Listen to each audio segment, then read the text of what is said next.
কেন্দ্রীয় সরকারের ওয়াকফ আইন বাতিলের দাবিতে দিনহাটা সংহতি ময়দানে বিক্ষোভ সমাবেশের পাশাপাশি মহকুমা শাসকের দপ্তরে ডেপুটেশন দিল উত্তরবঙ্গ মুসলিম উম্মাহ ঐক্যমঞ্চ।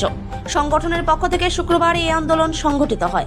আন্দোলনকারীদের অভিযোগ, সংগঠিত আইনটি সংখ্যালঘু মুসলিম সমাজের ওয়াকফ সম্পত্তির উপর রাষ্ট্রীয় হস্তক্ষেপের সুযোগ সৃষ্টি করছে, যা সাংবিধানিক অধিকারের পরিপন্থী।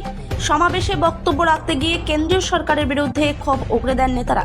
সমাবেশের পর মহকুমা প্রশাসনের আধিকারিককে ডেপুটেশন দেওয়া হয়। উপস্থিত ছিলেন তৃণমূল নেতা, দিনহাটা পুরসভার তৃণমূলের কাউন্সিলর জাকারিয়া হোসেন, জেলা পরিষদের কর্মাধ্যক্ষ নূর আলম হোসেন, দিনহাটা বার অ্যাসোসিয়েশনের সম্পাদক তাহিরুল ইসলাম, হাজি আকবর আলী প্রমুখ। আমরা চাই অ্যামেন্ডেড ওয়াকফ আইন যেটা নিয়ে এসেছে নরেন্দ্র মোদী সরকার, তাদের আমরা আজকে এখান থেকে বলতে চাই এটা আমাদের প্রত্যাহার করতে হবে। এখানে শুধুমাত্র মুসলিম সম্প্রদায়ের লোক বেশি এসছে বলে ভাববেন না, এটা মুসলিম সম্প্রদায়ের সমস্যা।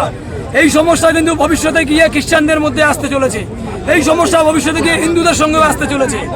আপনারা আজকে দেখবেন, আজকে জানবেন যে আজকে প্রথমে ওরা কি করলো, ওরা অ্যামেন্ডেড আইন নিয়ে আসলো সংবিধান অনুচ্ছেদ ভায়োলেট করে। আগামীকাল পরশুদিন বা তরশুদিন এবং ওরা ওদের RSS এর পোর্টালে বেশ কিছুদিন আগে ওরা দিয়েছে যে এখন ওরা খ্রিস্টানদের জমি দখল করতে চায়।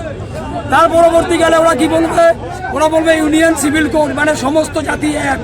মানে এখন যে আমরা এসটিদের জমি কিনতে পারি না, এখন যে আমরা এসটিদের জমি কিনতে পারি না, সেই জমি পরবর্তীকালে তার বন্ধু সে সমস্ত আদানি আম্বানিরা আছে তাদেরকে এসটিদের জমি কিনতে দেবে। সেই জন্য তারা কিন্তু ইউনিফর্ম সিভিল কোড করবে এবং বলবে যে সবাই সমান। আজকে আপনারা চিন্তা করছেন, হিন্দু মুসলমান চিন্তা করছেন, কিন্তু দেখছেন না গ্যাসের দাম বাড়ছে।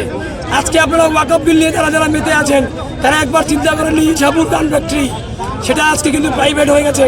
ওখানে আগে SC STদের OBCদের জন্য কোঠা থাকতো, আজকে কোনো কোঠা নেই।